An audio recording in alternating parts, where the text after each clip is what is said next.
अध्यक्ष महोदय,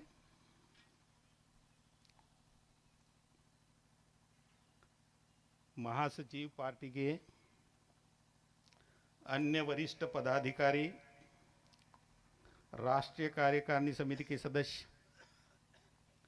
प्रदेश अध्यक्ष एवं राज्य एवं जिला स्तर के अन्य पदाधिकारी तथा राष्ट्रीय अधिवेशन में उपस्थित भाई और बहनों,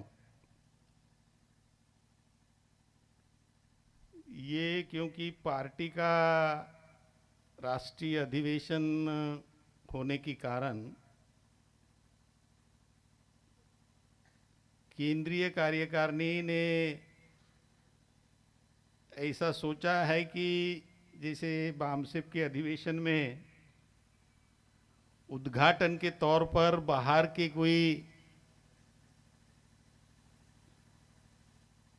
व्यक्ति को बुलाकर उनके हाथ से उद्घाटन करने की एक अवधारणा बामसेप में बनी हुई है। क्योंकि ये पार्टी का अधिवेशन है तो इसलिए पार्टी के ही किसी साथी ने इसका उद्घाटन करना चाहिए, ऐसा विचार केंद्रीय कार्यकारिणी में आया और उसमें मुझ पर ये जिम्मेदारी लगाई गई कि मैं इस अधिवेशन का उद्घाटन करूं। फिर ये भी केंद्रीय कार्यकारिणी का ही निर्णय रहा है कि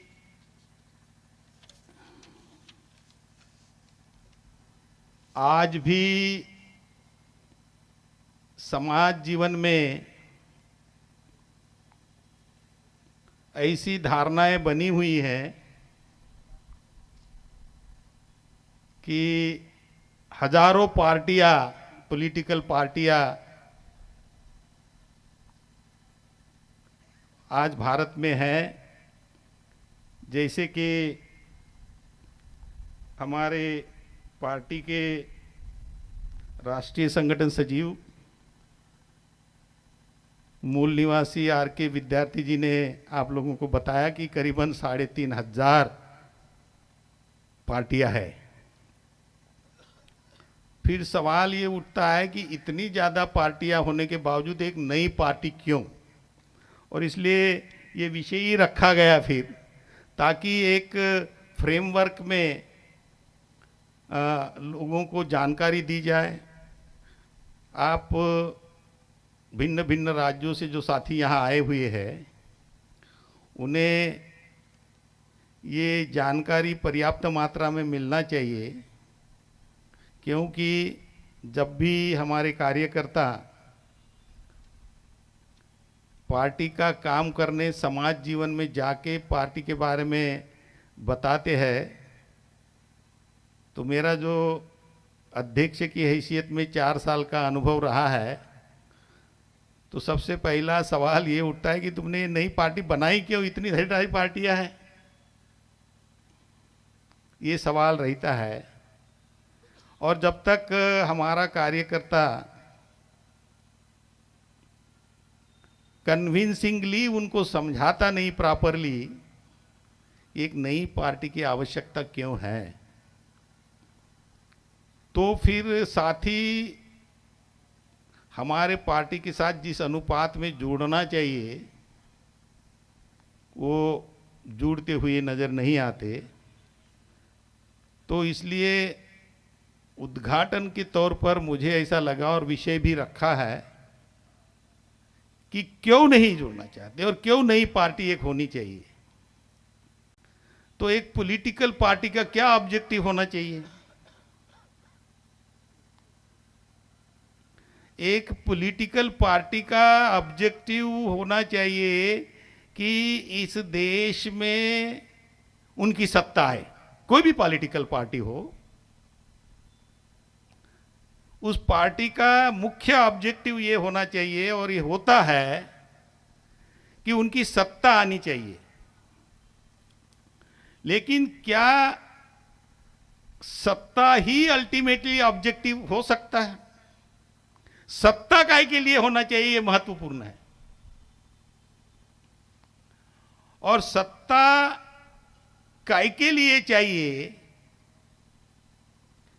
तो जो लोग अपने प्रतिनिधि के माध्यम से सत्ता हासिल करवाने में अपना योगदान अदा करते हैं, उन लोगों के जो बुनियादी मुद्दे हैं, उनकी जो बुनियादी समस्याएं हैं, अगर कोई पार्टी सत्ता में आने के बाद उनकी समस्याओं को हल नहीं करता और समस्याएं जैसे कि वैसी बनी रहती है, तो फिर ऐसी सत्ता आने में, या जो भी पार्टियां सत्ता में जाती है और समस्याएं बरकरार बनी रहती है, तो उसके लिए सत्ता की फिर कोई जरूरत नहीं है। सत्ता का इस्तेमाल भारत के संविधान में लोगों की सामाजिक, आर्थिक, शैक्षणिक, कल्चरल विकास होना चाहिए। जो भी पॉलिटिकल पार्टियां पिछले 75 साल से इस देश में राज कर रही है, जिसमें से ऑलमोस्ट 60 से 65 साल तक कांग्रेस ने इस देश पर राज किया, हमारी बदौलत, क्योंकि हम इस देश में 90% है, हम दावा करते हैं। और इस देश में डेमोक्रेसी है, जिसमें हर व्यक्ति का एक वोट होता है और एक वोट का मूल्य एक होता है। तो हम अगर इस देश में 100 करोड़ लोग हैं, आज हमारे देश की जो पॉपुलेशन है 140 करोड़ के करीबन है, और हम 90% का दावा करते हैं, तो करीबन 100 करोड़ हम लोग हैं। और इस देश में भारत के संविधान के माध्यम से डेमोक्रेसी लागू की गई। तो इसलिए जो लोग पिछले 70-75 साल से सत्ता में गए हैं, क्योंकि हम लोगों ने उनको वोट दिया और ये कह के वोट दिया कि ये हमारा वोट लो, पार्लियामेंट में जाओ, भिन्न भिन्न राज्यों के जो विधानसभा है उसमें जाओ, और हमारी जो समस्याएं हैं, जैसे मैंने कहा कि हमारी सामाजिक समस्याएं हैं, हमारी आर्थिक समस्याएं हैं, हमारी पॉलिटिकल समस्याएं भी है, हमारी कल्चरल समस्याएं भी है, तो इसको हल करो।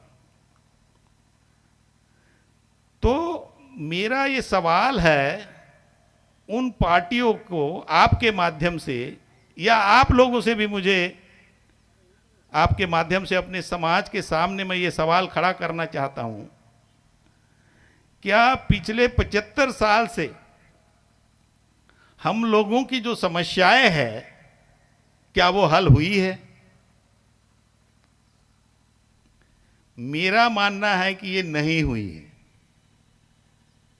अगर ये हुई होती तो मुझे लगता है कि आप लोगों को यहां आने की जरूरत नहीं थी, फिर तो समस्याएं आपकी हल हो ही जाती है।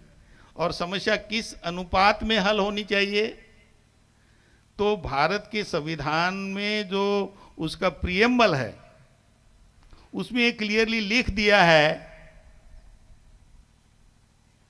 कि इस देश में समतामूलक समाज होना चाहिए,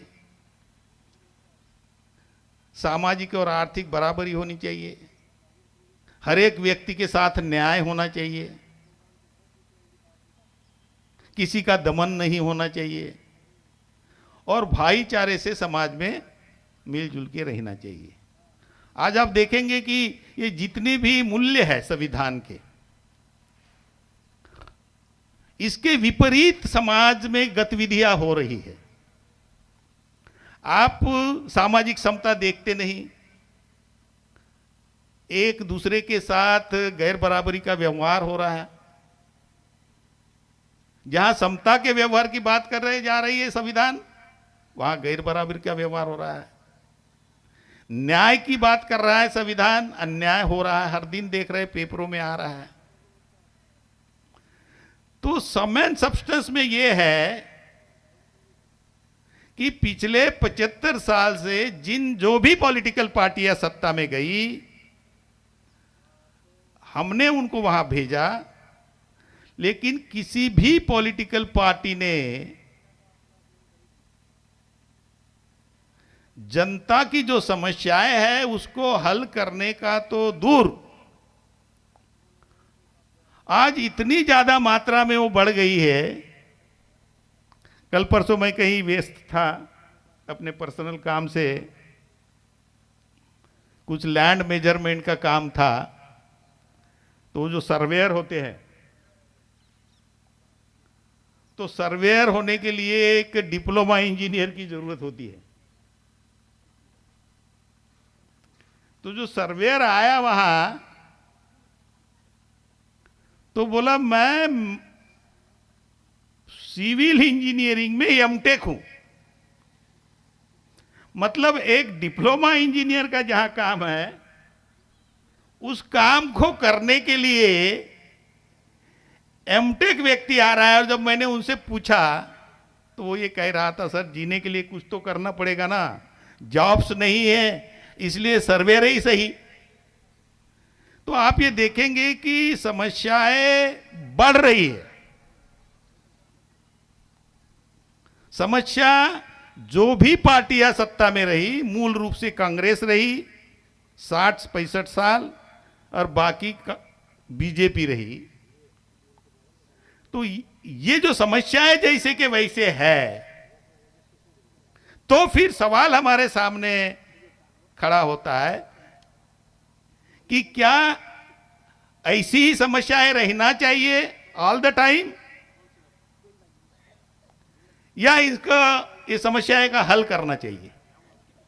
अगर इसका जवाब है कि नहीं, भारत का संविधान इसलिए बना है कि जो गैर बराबरी की व्यवस्था है, जो अन्याय की व्यवस्था है, उस व्यवस्था को बराबरी की व्यवस्था में ट्रांसफॉर्म करना है।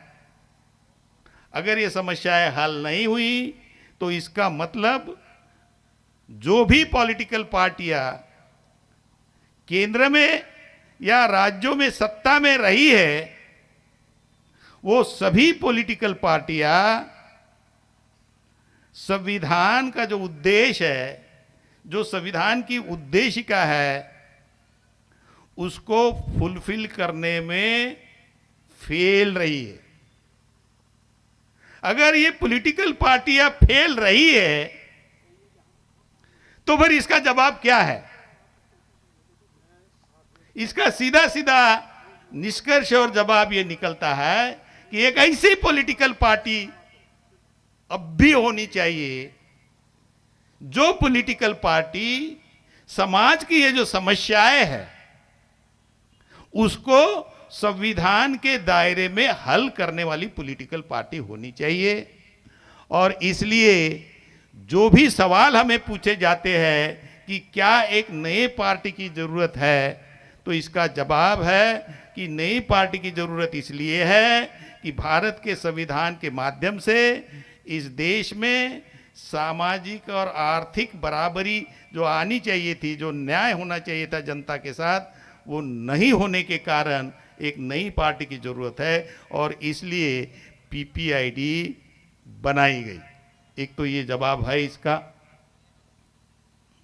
फिर एक सवाल और हमारे सामने खड़ा किया जाता है कि एक तो पार्टी है वामसेप के सामाजिक आंदोलन के माध्यम से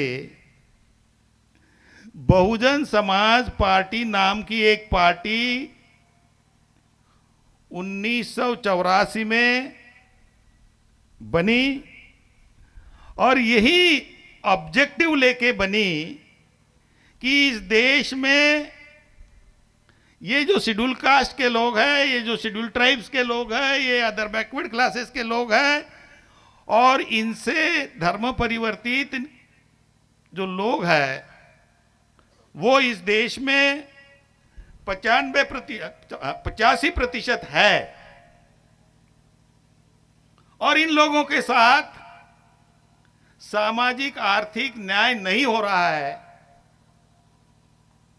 और इसलिए 1984 में एक पार्टी बनाई गई है। आप में से बहुत सारे लोगों को उसको जानकारी है, वो है बहुजन समाज पार्टी।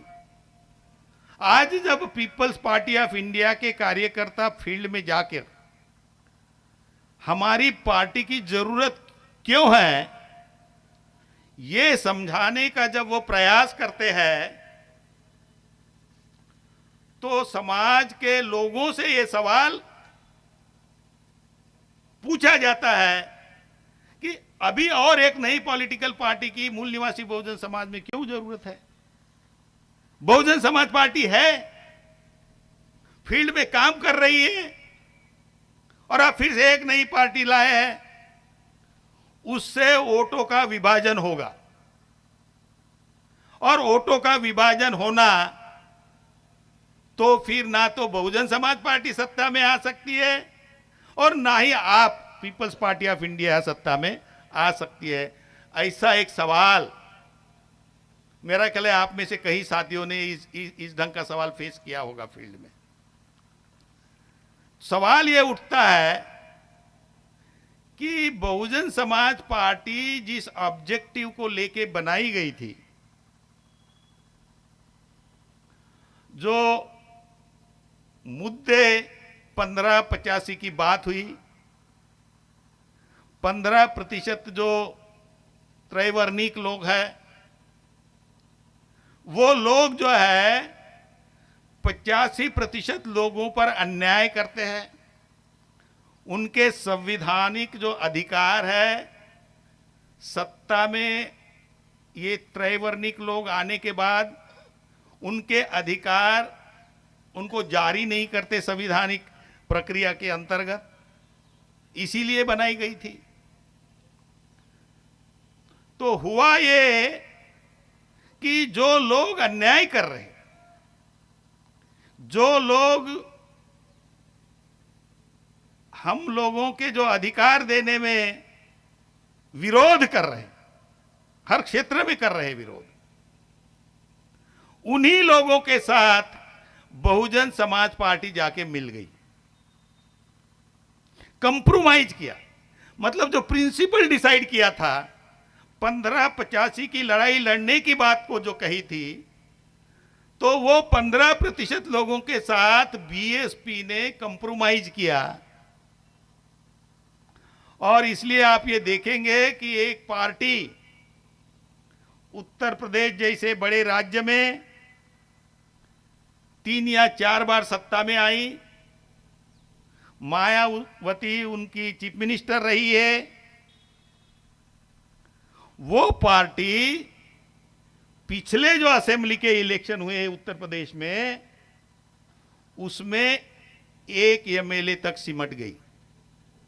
इसका क्या मतलब है?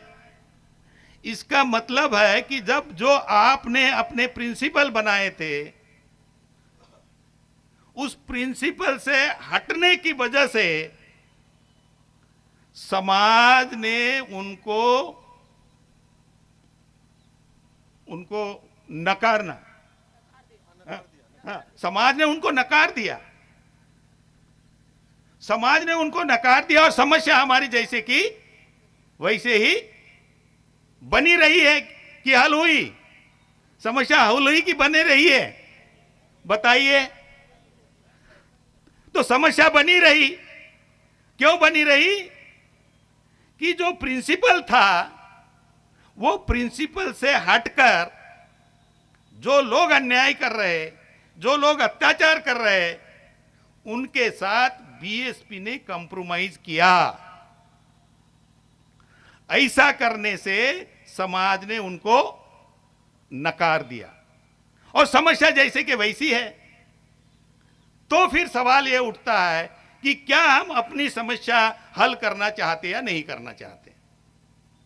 अगर हमारा जवाब हाँ है कि हमारी समस्या हम हल करना चाहते और जो पार्टी पहले बनाई गई थी वो पार्टी प्रिंसिपल से हट गई और लोगों ने भी उसको नकार दिया, तो इसका मतलब मूल निवासी बहुजन समाज के अधिकार पाने के लिए एक पॉलिटिकल फील्ड में एक वैक्यूम पैदा हुई। वैक्यूम है क्या? वो वैक्यूम भरकर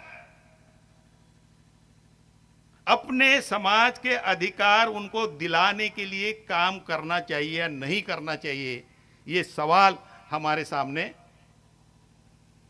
खड़ा हुआ और इसमें विस्तृत रूप से चर्चा की गई, चिंतन किया गया।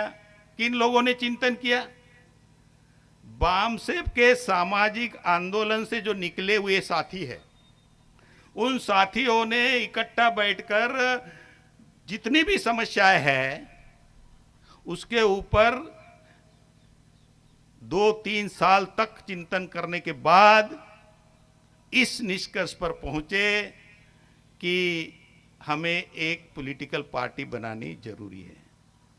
जो लोग ये कहते हैं कि बीएसपी है, तो बीएसपी है, वो काम कर रही है, कंप्रोमाइज करके कर रही है। उसका ग्राफ जो है 4 बार चीफ मिनिस्टर रहने के बाद अभी 1 एमएलए तक सिमट गया। तो क्या उसका जो कफीन है, क्या ताबूत भी बोलते हिंदी में? हाँ, वो ताबूत जो है बीएसपी का, उसको आखिरी कील ठोकने तक बैठा रहना चाहिए समाज ने कि भाई वो है, तब तक बैठे रहना चाहिए कि उसका ताबूत हो और उसको खील ठोक दे, उसको दफना दे, उसके बाद नहीं पार्टी बनाए। ऐसा करना चाहिए समाज ने। अगर उस वक्त तक अगर नई पार्टी नहीं बनाई जाती तो आप नई पार्टी जीरो से नहीं खड़ा कर सकते, उसमें बहुत ज्यादा प्रयास करना पड़ता है। और इसलिए ये जो स्थिति पैदा हुई हमारे समाज में बीएसपी की वजह से, तो इसलिए मतलब उस प्रक्रिया में इंटरफेयर करके नई पॉलिटिकल पार्टी बनाने की जरूरत महसूस किया और इसलिए peoples party of India democratic का ऐलान दिसंबर 2017 में किया गया और अक्टूबर 2018 में इस पार्टी को रजिस्टर्ड किया गया और उसके माध्यम से हम अपने समाज को जागरूक करने का काम कर रहे हैं। तो आप ये देखेंगे कि ये 2 मुद्दे मुझे ऐसे लगे कि ढेर सारी पॉलिटिकल पार्टियां होने के बावजूद भी हमें एक नई पॉलिटिकल पार्टी क्यों बनानी चाहिए, एक।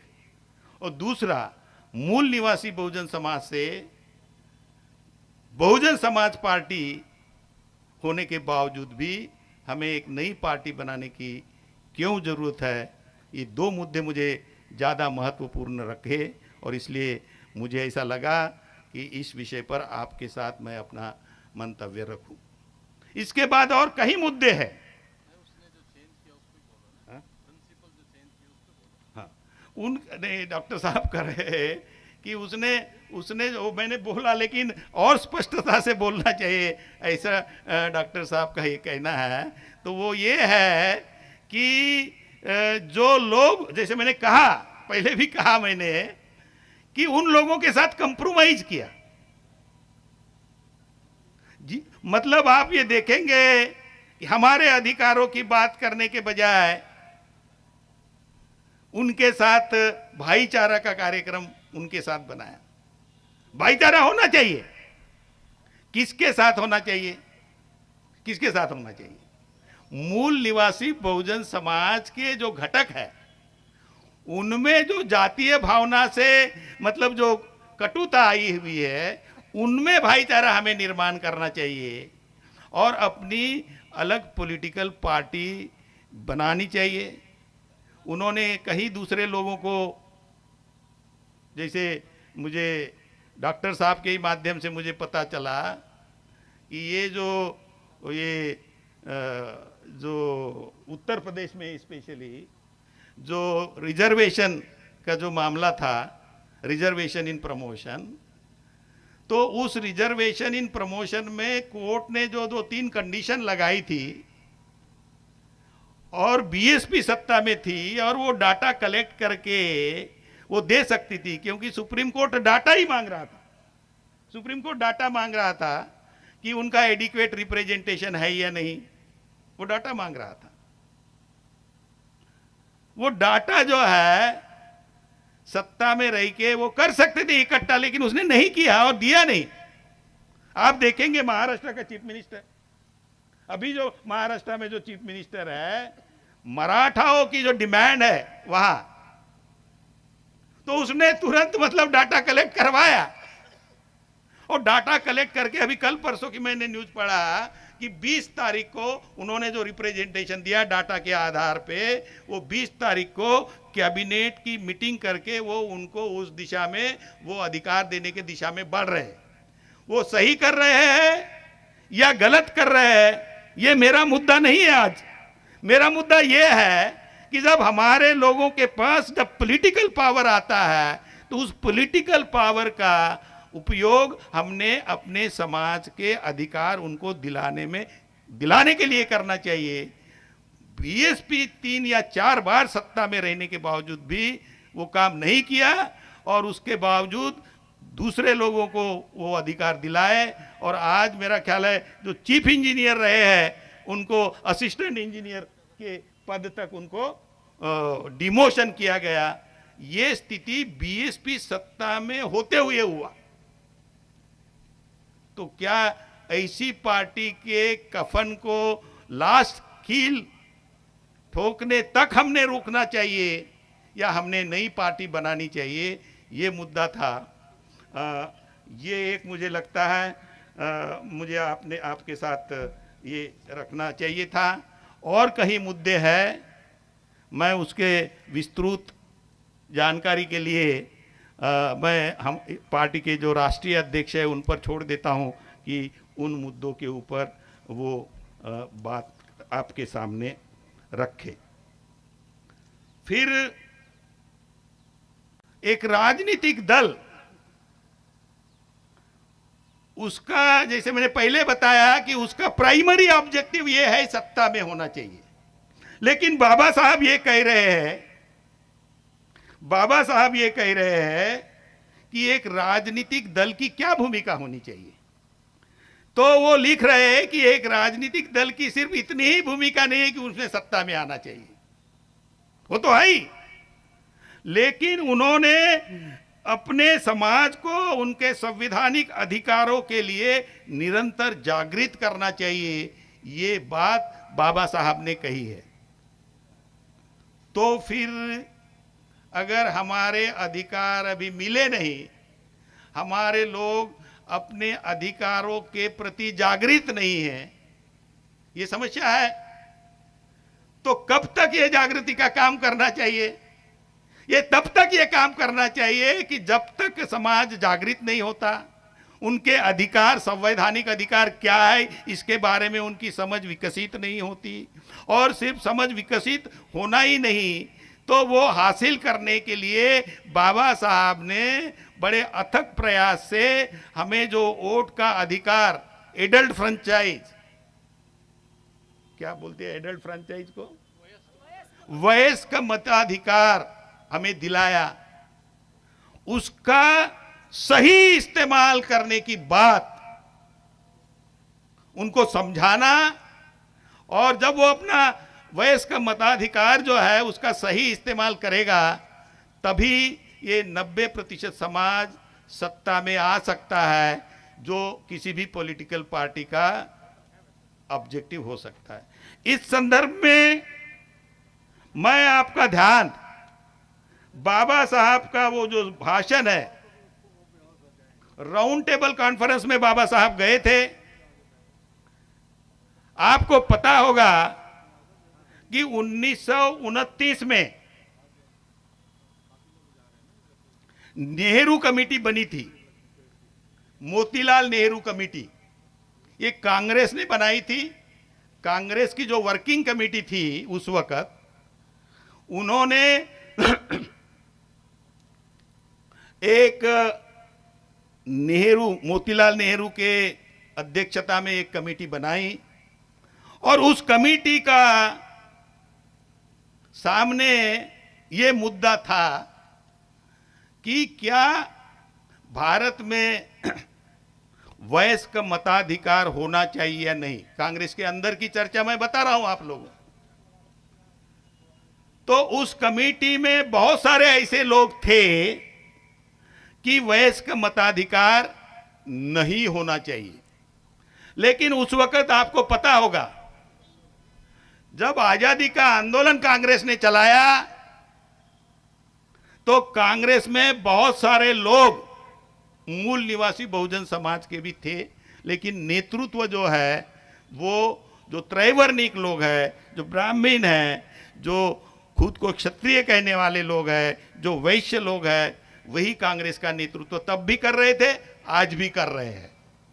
तो उन लोगों का ये मत था कि वयस्क मताधिकार इस देश में नहीं होना चाहिए, क्योंकि इस देश की जनता अनपढ़ है, उनको समझ नहीं है, और इसलिए इस देश में वयस्क मताधिकार लागू नहीं करना चाहिए, इस मत के वो थे। लेकिन कांग्रेस में जो हमारे लोग थे, उन्होंने उस वक्त दबाव पैदा किया और नेहरू कमेटी को यह मानना पड़ा, और उन्होंने वयस्क मताधिकार का पास नेहरू कमेटी ने पास किया। और ये नेहरू कमेटी ने पास करने के बाद वो कांग्रेसी लोग भी राउंड टेबल कॉन्फ्रेंस में गए।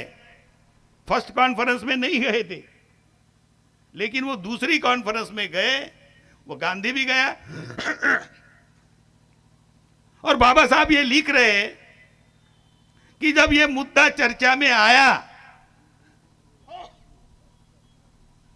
तो जिन लोगों ने वयस्क मताधिकार नेहरू कमेटी के रिपोर्ट में दस्तखत की, वो लोग भी वहां थे, लेकिन उन लोगों ने उधर वयस्क मताधिकार की बात छोड़ दीजिए, इवन 25% लोगों को मत का अधिकार देने से विरोध किया। आप समझ रहे हो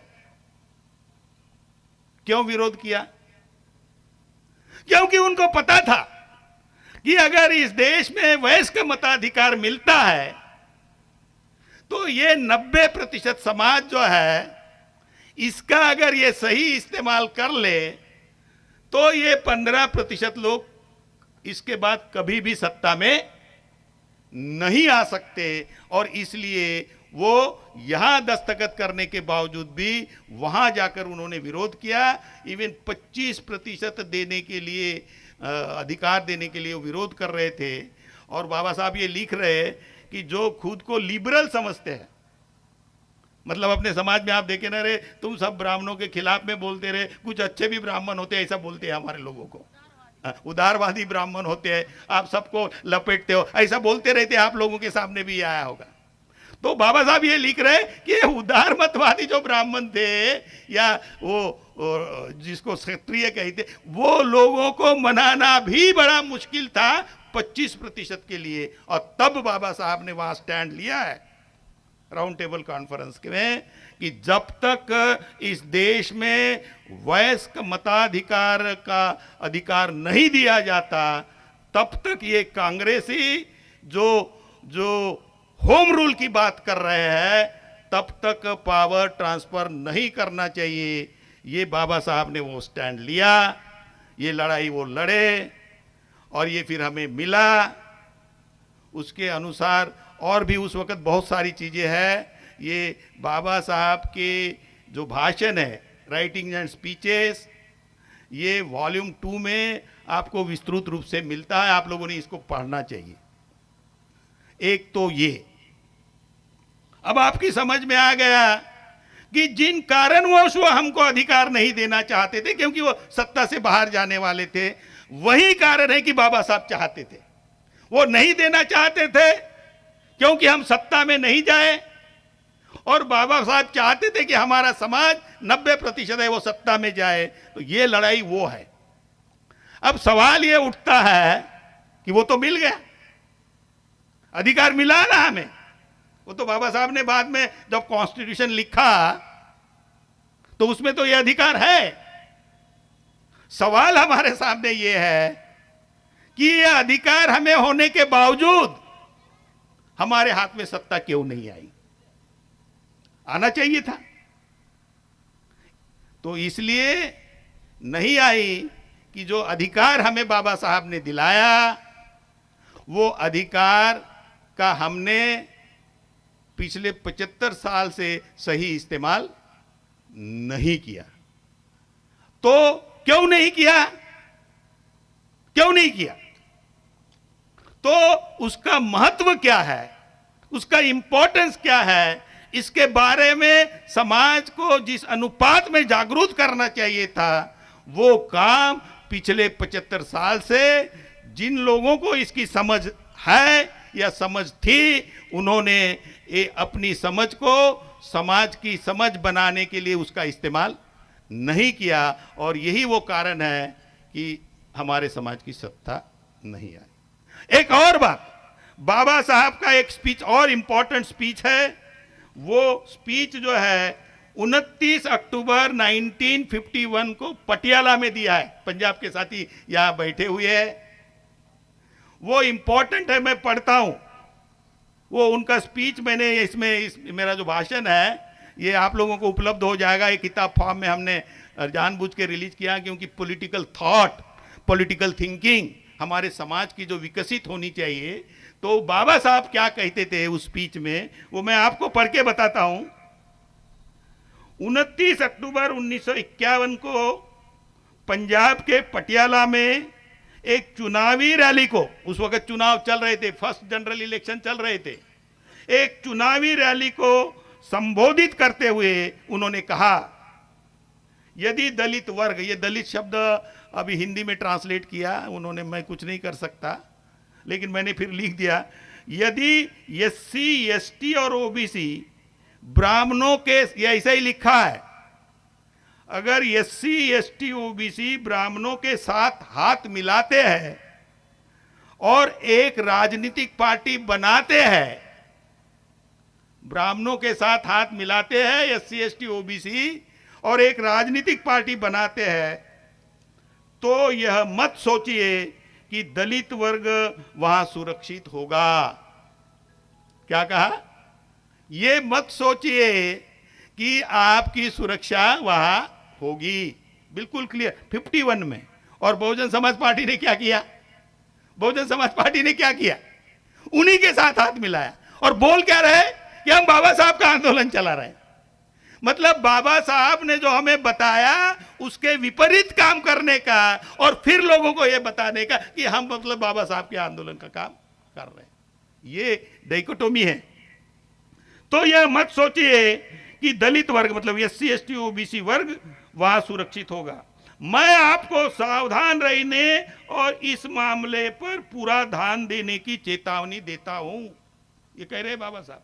क्या कह रहे बाबा साहब? मैं आपको इस मामले में पूरा ध्यान देने की चेतावनी देता हूं। आपको कांग्रेस के फैलाए जाल में नहीं फंसना चाहिए। अब ये कांग्रेस की जगह ये ब्राह्मण समझो, क्योंकि अभी कांग्रेस और बीजेपी अलग अलग, कांग्रेस और बीजेपी अलग अलग नहीं है, ये दोनों ब्राह्मणिकल पार्टियां है। क्योंकि उस वक्त बीजेपी उस अनुपात में नहीं थी, जनसंघ था, जस्ट अभी अभी बनी थी, और कांग्रेस के पास सत्ता जाने वाली थी, क्योंकि उन्होंने आज़ादी का आंदोलन चलाया था, इसलिए कांग्रेस का उल्लेख बाबा साहब यहाँ कर रहे हैं। लेकिन हमने ये जरूर समझना चाहिए कि कांग्रेस और बीजेपी ये दो अलग अलग नहीं है, समाज के एक ही तबकों को ये रिप्रेजेंट करते हैं।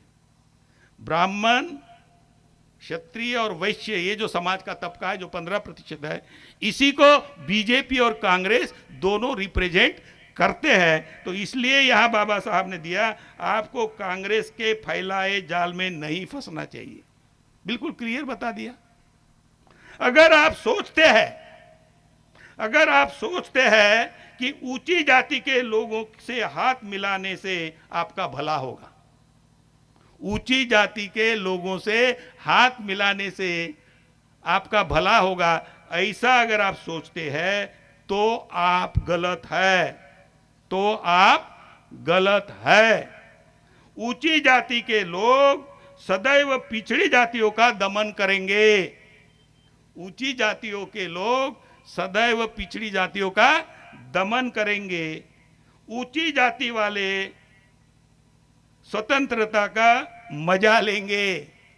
ऊंची जाति वाले मतलब जो इंडिपेंडेंस मिला उसका मजा लेंगे, जबकि हमारे लोग वैसे ही बने रहेंगे जैसे वे है। बिल्कुल क्लियर है। कब कहा ये बाबा साहब ने? 1951 में। अब हम कौन से साल में हैं? 2024 में। तो 51 में, 1951 में जो बात कही बाबा साहब ने, वो आज भी जैसे कि वैसे ही हमारे साथ हो रहा है। अगर ऐसा है तो क्या फिर हमने एक नई पार्टी बनाने की जरूरत नहीं है? तो आप ये देखेंगे कि ये क्लियर लिखा है, गरीब लोग कभी भी अमीरों के अधीन नहीं पनप सकते।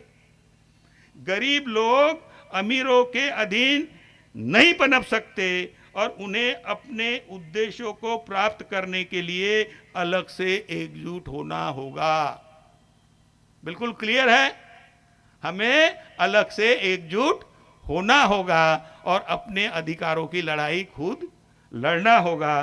तो ये बाबा साहब का संदेश होते हुए भी आजकल क्या हो रहा है, हमारे समाज में बहुत ज्यादा इंटेलेक्चुअल्स है, इतने ज्यादा इंटेलेक्चुअल्स है, तो मैं उनको तथाकथित सो कॉल्ड इंटेलेक्चुअल्स कहता हूं। वो तथाकथित इंडिविजुअल्स है। क्यों? क्योंकि वो आज क्या कह रहे हैं, आज जो पॉलिटिकल सिचुएशन हमारे देश में पैदा हुई है, उस पॉलिटिकल सिचुएशन में दो अलग अलग गुट, एक एनडीए और दूसरा इंडिया, ऐसे दो गुट बने हुए हैं। और एनडीए जो बीजेपी उसको हेड कर रही है, मेजर पार्टी है एनडीए ग्रुप की, और पिछले 10 साल में उनकी सत्ता है और अभी तीसरे दौर के लिए वो फील्ड में है। तो जो हमारे समाज के तथाकथित बुद्धिवादी जो है, वो इस मत के है कि बीजेपी को किसी भी हालत में हराना है। मेरा मतलब हमारा भी ऐसा ही, बीजेपी को हराना है, उनके एनडीए ग्रुप को हराना है, हमारे पार्टी को, हमारा एजेंडा है कि उनको हराना है। लेकिन फिर वो ये कह रहे हैं कि अगर उनको हराना है तो फिर इंडिया का जो ग्रुप है, कौन लीड कर रहा है इसको? इंडिया ग्रुप को कौन लीड कर रहा है? बताइए, कौन कर रहा है? कांग्रेस लीड कर रही है इंडिया ग्रुप को। और वो ये बोल रहे हैं कि उनको हराना है तो इनको देना है। मतलब हमारे समाज को गुमराह कर रहे, बुद्धिमान, खुद को बुद्धिमान समझने वाले लोग हमारे समाज को गुमराह कर रहे हैं और फिर कांग्रेस की चक्कर में फंस रहे हैं, जबकि कांग्रेस और बीजेपी दो अलग ये स्थिति है। जैसे कि इनको बाबा साहब से ज्यादा समझ है। तो आप ये देखेंगे कि ये इस ढंग की जो समाज में जो पैदा कर रहे हैं ये विचार, ये बहुत घातक विचार है। और इसलिए हमने अपनी बात को कि ये दोनों एक ही है, उनको हराना है, हमें पूछते हैं कि भाई आप कैसे हरा सकते हैं? आपके पास तो कोई ताकत नहीं है, आपके पास पैसा नहीं है, आपके पास आपके पास कार्यकर्ता नहीं है। लोग हमारे पास हैं, उनको हमने अपना विचार समझाना है। अगर हम उनको समझा देते, यही तो बाबा साहब कह रहे हैं, यही बाबा साहब कह रहे हैं कि किसी पॉलिटिकल पार्टी का काम सिर्फ सत्ता हासिल करना नहीं है, तो अपने समाज को उनके अधिकारों के लिए निरंतर जागरूक करके उनको अपने मत के बनाने हैं। अगर हम ये 90% लोगों में से 30-35% लोगों को भी समझाने में अगर कामयाब हुए, तो आज की तारीख में ट्रायंगुलर फाइट में 30 या 35% वोट बहुत होते हैं। क्यों मैं बता रहा हूं कि इस देश में जितने भी इलेक्शन हुए हैं, मैक्सिमम 60 या 70% वोटिंग होता है, और 70% वोटिंग में अगर ट्रायंगुलर कंटेस्ट चल रही है जिसमें हम उतरना है, अभी 2 ही बता रहे, हम तीसरी पार्टी है और वैक्यूम है। मैंने पहले ही बताया कि वैक्यूम है अभी, तो तीसरी पार्टी लेके अगर हम आते हैं, वो वैक्यूम भर देते हैं और ट्रायंगुलर कंटेस्ट चल रही है, तो कितना परसेंट वोट चाहिए हमें? हम 90% है, ट्रायंगुलर कंटेस्ट हो रही है, 70% वोटिंग होता है, तो 22-23% लोगों को अगर हम अपने लोगों को समझाने में कामयाब हुए, तो सत्ता हमारी ही सत्ता आएगी। इसके लिए हमने काम करना है। और वो ये कह रहे हैं कि आप बीजेपी को नहीं हरा सकते, सिर्फ कांग्रेस हरा सकती है और या इंडिया ग्रुप हरा सकता है। हमने कहा हम हरा सकते हैं। मैंने उदाहरण के तौर पर पेश किया है, पिछले इलेक्शंस में भी मैंने उदाहरण के तौर पर पेश किया है कि अगर कांग्रेस का कैंडिडेट 10,000 वोटों से हारा, कितने से? अरे बताओ भाई, कांग्रेस का कैंडिडेट 10,000 वोटों से हारा और पीपीआईडी के कैंडिडेट्स को 12,000 वोट मिले, क्या हुआ? किसने हराया? और अगर बीजेपी का कैंडिडेट 10,000 वोटों से हारा और पीपीआईडी को 11,000 वोट मिले, तो किसने हराया? तो आज ये काम है। और जब कांशीराम जी के साथ हम काम कर रहे थे और जब बीएसपी बनाई गई, तो वो बीएसपी नहीं बोलते थे कांशीराम जी, एचडब्ल्यूपी बोलते थे। क्या बोलते थे कांशीराम जी? एचडब्ल्यूपी। तो हमें पहले समझ में ही नहीं आया कि एचडब्ल्यूपी क्या होता। तो उसका मतलब था हराने वाली पार्टी। उसका मतलब था कि हराने वाली पार्टी, मतलब उनको उनकी औकात, जो हमारी औकात क्या है आज की तारीख में, schedule caste, schedule tribe, other backward classes और इनसे जो धर्म परिवर्तित दूसरे हमारे भाई है, इनकी पॉलिटिकल हैसियत नहीं है। ये हमेशा उनके पिछलग्गू रहते हैं और इसलिए वो हमारी कद्र नहीं करते। तो हमने, जो हमारी हैसियत नहीं है ऐसा जो बोलते हैं, तो हमने क्या करना चाहिए? उनकी हैसियत क्या है उनको दिखा देना चाहिए। और ये जो 10-15 हजार वोटों से अगर हम उनको हरा देते, तो हमारी पॉलिटिकल वैल्यू, पॉलिटिक्स में पॉलिटिकल वैल्यू क्रिएट करना है। जो हमारी पॉलिटिकल वैल्यू जीरो समझ रहे हैं, हमको कचरा समझ रहे हैं, ये कहां जाने वाले हैं, ये हमारे ही पीछे आने वाले हैं, ऐसी जो समझ बनाई गई है, तो हमने उनकी पॉलिटिकल वैल्यू क्या है उनको हराकर हम बता सकते हैं। और जिस दिन हम उनको हराएंगे, हमारी पॉलिटिकल वैल्यू जो जीरो समझते हैं वो उतनी ही रही या बढ़ गई? बताओ, हमारी पॉलिटिकल वैल्यू जीरो रही या बढ़ी? उनको हराने से हमारी पॉलिटिकल वैल्यू बढ़ी। कैसे बढ़ी? वो जो कैंडिडेट हारता है ना, वो डॉक्टर भांगर के पास आएगा, अरे भांगर साहब आप फालतू खड़े हो गए, मैं आपकी वजह से हार गया। जो पूछता नहीं था, डॉक्टर भांगर को पूछता नहीं था, कचरा समझता था, जैसे ही वो अरे आप क्यों खड़े हो गए। ये है एज ए पॉलिटिकल पार्टी अपने समाज को जागृत करना और अपनी पॉलिटिकल वैल्यू क्रिएट करना, ये हमारा काम है।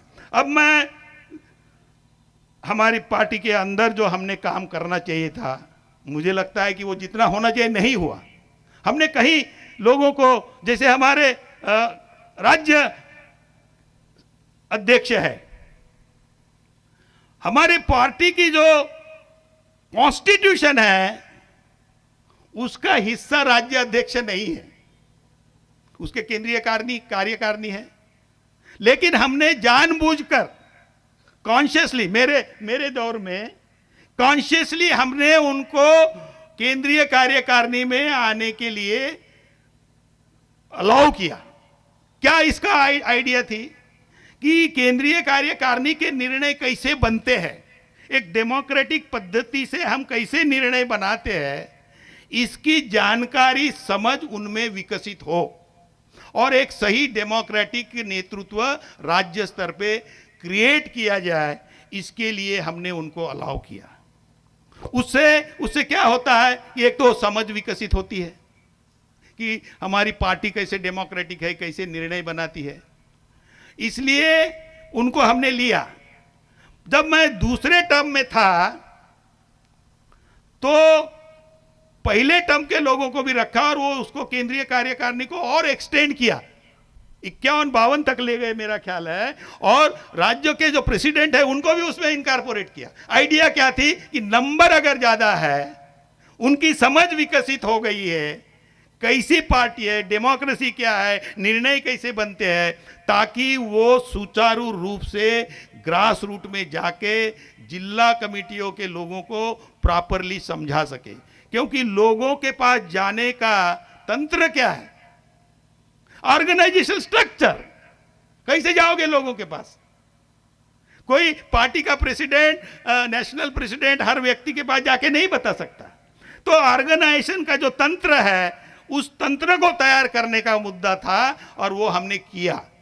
लेकिन क्या हुआ, अब 6 साल हो गए, अब 6 साल हो गए ना हमारी पार्टी को, हो रहे, और क्या हो रहा है उसमें? अभी भी हमारे पार्टी के कार्यकर्ता और हमारे दूसरे जिस आंदोलन के साथी है वो बाहर जाके ढूंढ रहे हैं। अभी इलेक्शन आ रहा है और इलेक्शन में कैंडिडेट ढूंढ रहे हैं। कहां ढूंढ रहे हैं? कहां ढूंढ रहे हैं कैंडिडेट? बाहर। अगर हमारे लोग, हमारे कार्यकर्ता, हमारी केंद्रीय कार्यकारिणी, हमारी राज्य कार्यकारिणियां आज भी पार्टी के लिए जो कैंडिडेट चाहिए फील्ड में लड़ाने के लिए, अगर वो बाहर जाके ढूंढ रहे हैं, तो इसका क्या मतलब है? क्या है इसका मतलब यादव जी? इसका मतलब है हमने जो अपने ऊपर ड्यूटी लगाई वो हम नहीं कर रहे। तो हम तो इस देश की सत्ता पाने के लिए, तो बिना कुछ करके हम देश की सत्ता पाने वाले हैं क्या?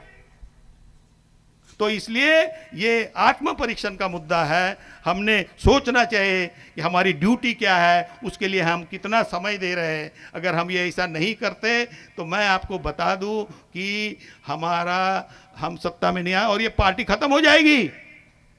मैं आपको चौकन्ना कर रहा हूं। ये रिपब्लिकन पार्टी ऐसे ही खत्म हुई, ये बहुजन समाज पार्टी ऐसे ही खत्म हुई। और अगर हम अपना काम नहीं करेंगे बराबर, तो दिन दूर नहीं है कि हमें वही दिन देखने पड़ेंगे।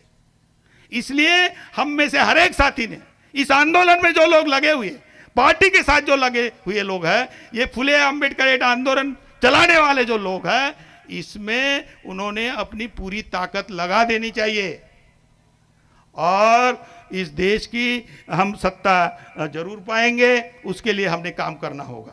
ये आत्म परीक्षण करने की बात है, इसलिए मुझे इस विषय पर भी बोलना पड़ा।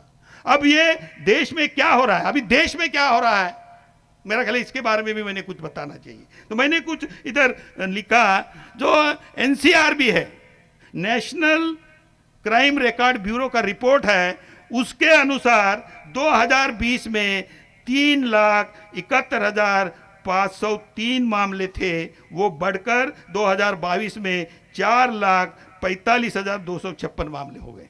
काय के? महिलाओं के खिलाफ अपराध के। मतलब महिलाओं के खिलाफ जो अपराध है कम नहीं हो रहा है।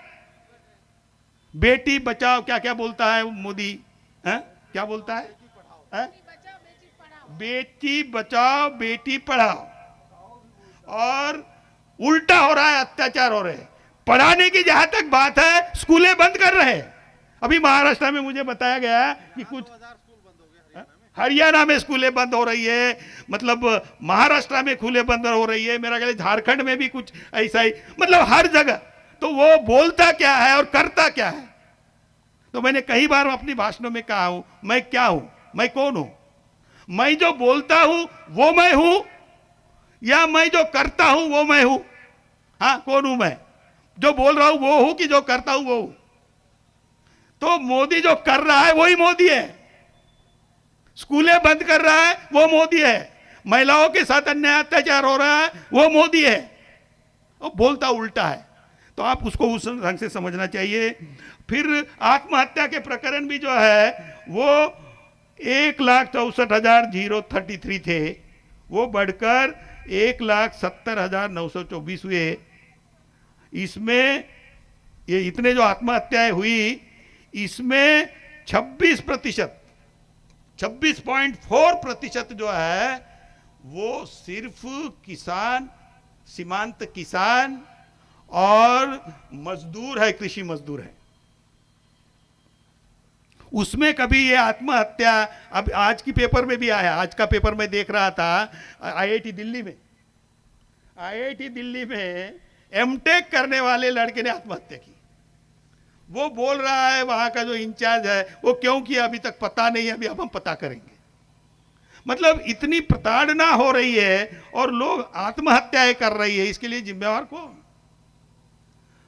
अनुसूचित जाति के लिए भी वही है, उसमें 13% वृद्धि हुई है उनके ऊपर अन्याय।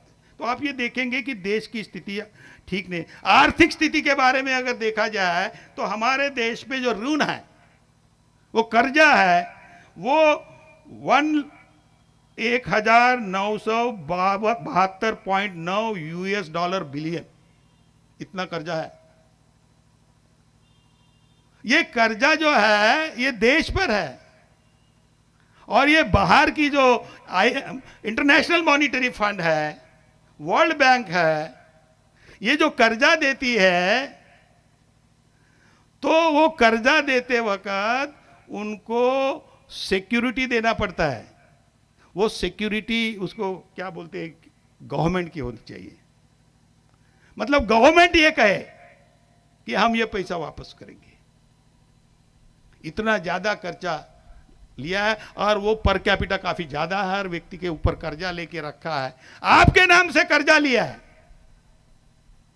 आपके नाम से कर्जा लिया है, और हमारी सत्ता आने के बाद मतलब वो ये हम बोल नहीं सकते कि ये नेशनल गारंटी जो देते हैं तो हम ये वापस नहीं करेंगे करके। और आज की तारीख में प्रति व्यक्ति आय जो है, वो प्रति व्यक्ति आय $2 है। प्रति व्यक्ति आय है $2, 172 रुपया मैंने वर्कआउट किया। मतलब आज हर व्यक्ति की जो आय है वो 172 है। ये बराबर है, ये बराबर है, क्योंकि ये एवरेज है। ठीक है, अभी मैं ये बोल नहीं पाऊंगा, मैं जो है ये एवरेज है। मेरी कितनी है? मैं कुछ भी काम नहीं करता। मैं कोई सरकार का काम कर रहा हूं क्या? कर रहा हूं? सरकार का काम नहीं कर रहा हूं। मुझे पेंशन ₹1,00,000 काय का? मुझे ₹1,00,000 पेंशन काय के लिए?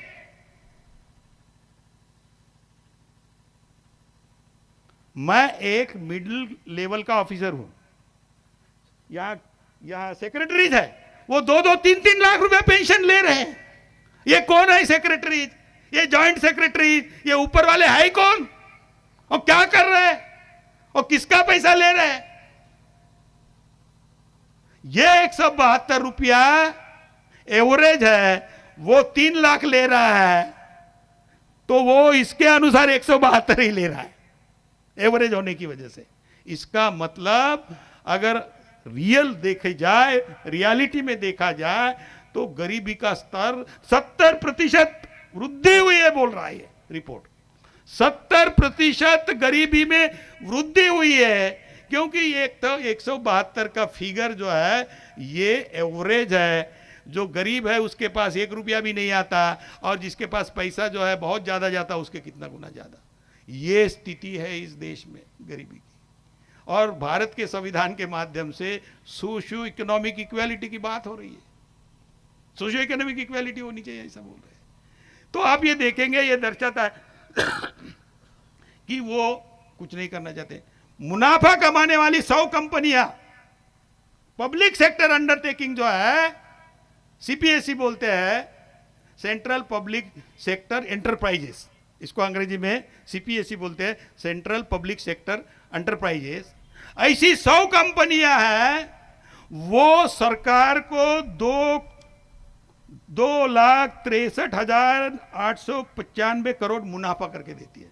सिर्फ 100 ऐसी 278 है, पहले 365 के करीबन थी, 365 थी, ये इन्होंने बेच डाला, अभी 278 है।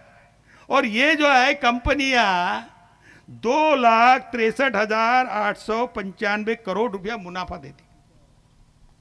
अब जो कंपनियां मुनाफा देती है उसको बेच डाल रहे हैं। भाई आप कोई व्यवसाय कर रहे हैं, आप कोई ग्रोसरी शॉप लगा रहे हैं, आप ग्रोसरी शॉप कब बंद करोगे?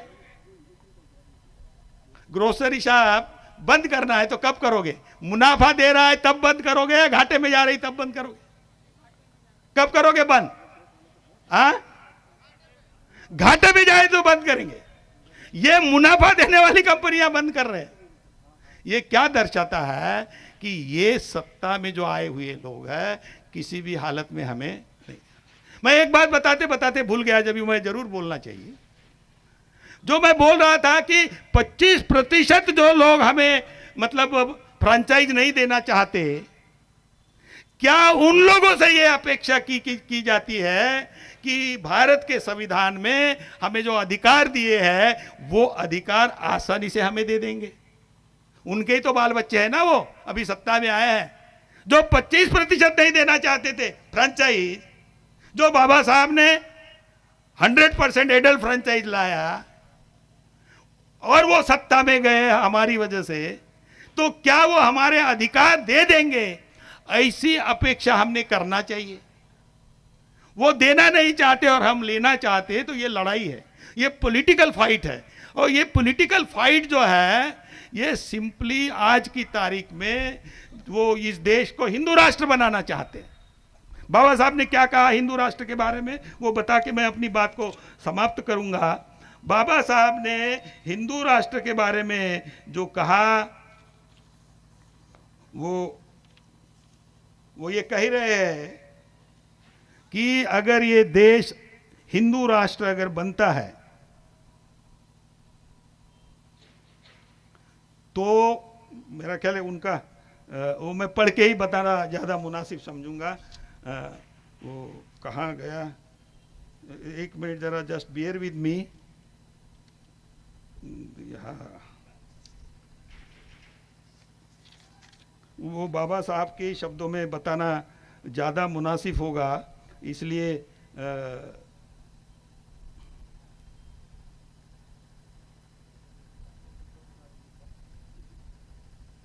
हाँ चलो अभी ये ढूंढने में ये आपको मिल जाएगा। हाँ ये मिल गया मुझे। वो बाबा साहब ये कह रहे हैं, इसके बाबा संविधान ने इन संस्थाओं का, मैं ये पढ़ रहा हूं, लेकिन देश जिस सबसे बुरी स्थिति से सामना कर रहा है आज की तारीख में, यह है कि जो संविधान हमारे सशक्तिकरण के लिए बना है, उस पर भाजपा सरकार हमला कर रही है। यह विधायिका, कार्यपालिका, न्यायिक और चुनाव आयोग जैसी सभी संस्थाओं को नष्ट कर रही है। संविधान ने इन संस्थाओं का निर्माण संवैधानिक एजेंडे को वास्तविकता में बदलने के लिए बनाया है। ये जो संस्था है, legislature, executive and judiciary and election commission, ये जो संविधान में जो मूल्य है उसको वास्तविक समाज जीवन में प्रस्थापित करने के लिए बनाया है। इसके विपरीत भाजपा सरकार मनुस्मृति को वापस लाकर भारत को हिंदू राष्ट्र बनाने पर आमदा है। जिसे डॉक्टर बाबा साहब अम्बेडकर ने संविधान के अनुच्छेद 13 द्वारा नष्ट कर दिया था। बाबा साहब ने मनुस्मृति को आर्टिकल 13 के तहत खत्म कर दिया। आर्टिकल 13 क्या कहता है? All the laws and any provision of any law which is inconsistent with the provisions of this constitution stands null and void. Manusmriti गैर बराबरी पर आधारित है, संविधान बराबरी पर आधारित है। तो आर्टिकल 13 के तहत जितने भी कानून गैर बराबरी के आधार पर बने हुए वो सब बाबा साहब ने खत्म कर दिए। बाबा साहब ने इसलिए मनुस्मृति को भी खत्म। यही दर्द है इस देश के ब्राह्मणों का। इस देश के ब्राह्मणों का दर्द क्या है? ये जो डॉक्टर अंबेडकर है, इसने उनकी व्यवस्था भारत के संविधान के माध्यम से ध्वस्त कर दी है। ये दर्द है। तो वो कर दिया, हमें सावधान किया था बाबा साहब ने। उन्होंने कहा अगर हिंदू राज हकीकत बन गया, अगर हिंदू राज हकीकत बन गया तो निस्संदेह इस देश के लिए सबसे बड़ी आपदा होगी।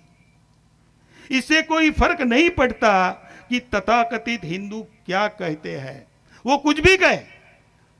मैं तथाकथित शब्द मैंने जानबूझ के डाला यहां। हिंदू नाम की कोई चीज नहीं है। ये एक अलग सब्जेक्ट है, रिसर्च का है, हमने किया है, लेकिन आज के अवसर पर इतना हिंदू नाम की कोई चीज धर्म नहीं है। तो बाबा साहब ये कह रहे इससे कोई फर्क नहीं पड़ता कि तथाकथित हिंदू क्या कहते हैं।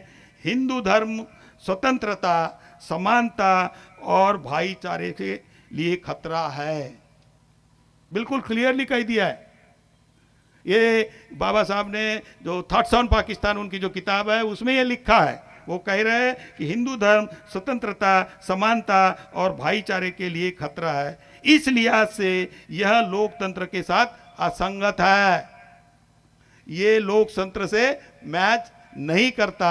और इसलिए आप देखेंगे कि बाबा साहब को, बीबीसी को जो बाबा साहब ने इंटरव्यू दिया 1955 में, और उस इंटरव्यू में जो एंकर था उन्होंने पूछा कि क्या भारत में लोकतंत्र सफल होगा।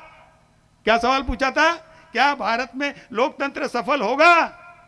तो बाबा साहब का जवाब था नहीं होगा। बाबा साहब का मतलब जिन्होंने इस देश को लोकतंत्र दिया 1950 में, वो व्यक्ति 1955 में यह कह रहा है कि भारत में लोकतंत्र सफल नहीं होगा। तब दूसरा सवाल दागा कि आप किस आधार पे ऐसा कह रहे हो कि भारत में लोकतंत्र सफल नहीं होगा। तो बाबा साहब का जवाब था कि यहाँ की सामाजिक संरचना जो है संविधान से या डेमोक्रेसी से कंसिस्टेंट नहीं है। मतलब वो मेल नहीं खाती। डेमोक्रेसी की जो व्याख्या है, डेमोक्रेसी जो चाहती है, उसके लिए जिस ढंग का समाज चाहिए उस ढंग का समाज भारत में नहीं है। और इसलिए इस देश में डेमोक्रेसी, लोकतंत्र सफल नहीं होगा, ऐसा बाबा साहब ने कहा है बाबा साहब ने। हम क्या चाहते हैं? बाबा साहब ने ये कहा है। बाबा साहब ने कहा है तो हमने कुछ करने की जरूरत। अगर बाबा साहब ने कह दिया, बाबा वाक्य प्रमाण, बाबा वाक्य प्रमाणम, बाबा ने जो कहा वैसा होगा। तो बाबा ने क्या कहा कि इस देश में लोकतंत्र सफल नहीं होगा। क्यों नहीं होगा? तो इस देश का जो सामाजिक संरचना है वो लोकतंत्र से मैच नहीं करता। पर हम चाहते हैं कि लोकतंत्र के माध्यम से हमारी सत्ता आनी चाहिए। ये है ना, लोकतंत्र के माध्यम से हमारी सत्ता आनी चाहिए। तो फिर क्या करना पड़ेगा? तब यह करना पड़ेगा कि इस देश की जो सामाजिक संरचना है उसको लोकतंत्र के साथ सुसंगत बनाना होगा। और उसको अगर लोकतंत्र के साथ सुसंगत बनाना है तो जाति व्यवस्था का खात्मा करने के लिए भी इस पार्टी के माध्यम से जो अपने SC ST OBC के लोगों को समझाना होगा और उनमें भाईचारा पैदा करना होगा। और हम अलग अलग लोग नहीं हैं, हम एक ही लोग हैं। हमें अलग अलग जानबूझकर बनाया गया। कास्ट ये नेचुरल है, ये नेचुरल आइडेंटिटी नहीं है। तो ये हमें समझाना होगा। तो लास्ट में मैं इतना ही बताना चाहूँगा कि आज की जो लड़ाई है, ये अभी जो 24 के जो इलेक्शन आ रहे हैं, ये सिर्फ पॉलिटिकल फाइट नहीं है। हम पॉलिटिकल पार्टी है, हम लड़ रहे हैं, लेकिन ये सिर्फ पॉलिटिकल फाइट नहीं है, ये वैचारिक लड़ाई है, ये आइडियोलॉजिकल फाइट है। ये जो लड़ाई है ये विचारों की लड़ाई है। कौन से दो विचार? एक भारत का संविधान और दूसरा भारत के संविधान के विरोधक। मतलब दो विचारों की लड़ाई है। जो संविधान को मानने वाला एक वर्ग है उसके खिलाफ उनको लड़ना है। किसके खिलाफ? जो संविधान के विरोध में है, तो वो लड़ाई है। तो मैंने इसको लिखा, ये बनाम संविधानवादियों बनाम संविधान विरोधियों के बीच की लड़ाई है। ये आइडियोलॉजी, प्रत्येक नागरिक को ये काम करना होगा और इसको हमें इस देश की सत्ता पाने के लिए काम करना होगा। एक पॉलिटिकल पार्टी का काम, जैसे मैंने पहले बताया, ये सिर्फ सत्ता ही नहीं लेकिन ये वैचारिक फाइट है। और उन ताकतों के साथ हम लड़ रहे हैं जिनके पास कलोजियल फाइनेंशियल रिसोर्सेस है, जिनके पास बहुत ज़्यादा मात्रा में ह्यूमन रिसोर्सेस है, जो उन्होंने हमसे ड्रॉ किया, हमारे समाज से उन्होंने ह्यूमन रिसोर्सेस क्रिएट किया और उनका वो इस्तेमाल हमारे खिलाफ में कर रहे हैं। तो हमें ह्यूमन रिसोर्सेस इकट्ठा करना पड़ेगा। हमारी ताकत कहाँ है फिर? इतने ज़्यादा ताकतवर पार्टियों के खिलाफ लड़ने के लिए हम ताकत कहाँ से लाएंगे? तो ताकत हमारा समाज है, 90% समाज है।